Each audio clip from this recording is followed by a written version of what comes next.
एगो हमर दिल है जान तीनों तोहार बात हमर दिल है जान तीनों तोहार बात तोहरा बिना खाना पीना तोहरा बिना खाना पीना लागे कि गुरस बेकार एगो हमर दिल है जान तीनों तोहार बात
तोहर धरावल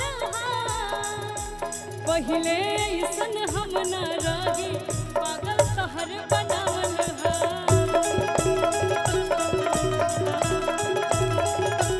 पहिले ऐसन हम न रही पागल तोहर बनावल और आप लोगों के इतने फॉलोअर्स हैं तो सारे लड़के चाहते हैं कि एक दिन मिल लें, आप सबसे मुलाकात करें कि जिस दिन तुमको देखेंगी नजर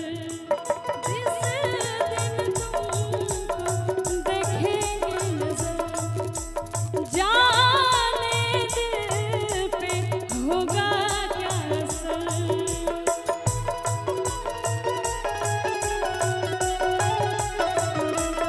रखेंगे तुमको बाहों में भर लेंगे निगाहों में रखेंगे तुमको बाहों में भर लेंगे निगाहों में ये बेकरारी कभी होगी ना खत्म होगी ना खत्म सोचेंगे तुम्हें प्यार करके नहीं ये दिल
तोहर धरावल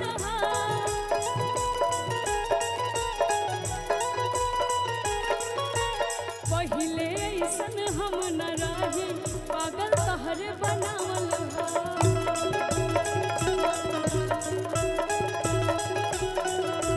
पहिले ऐसन हम न रही पागल तोहर बनावल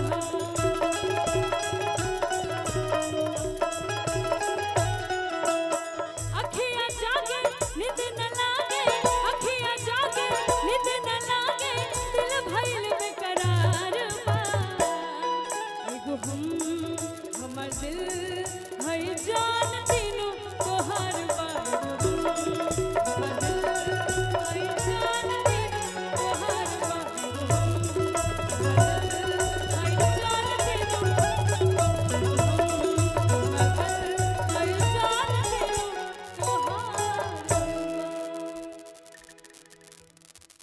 ये जो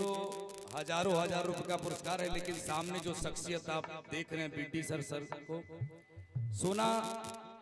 ये आपकी गायकी से प्रभावित हैं। और ये जितने हमारे आस्था सिंह जी हैं और हमारी शिल्पी रघवानी है, आज की दौर की बड़ी शानदार कलेवर की ये अभिनेत्री सर, आपके लिए बड़ा यश है आपके अंदर। और आप जब भी प्रतिभा को देखते हैं उनका सम्मान करते हैं। जमाना जाने मेरे कितने छल और कितने पाप छुपाए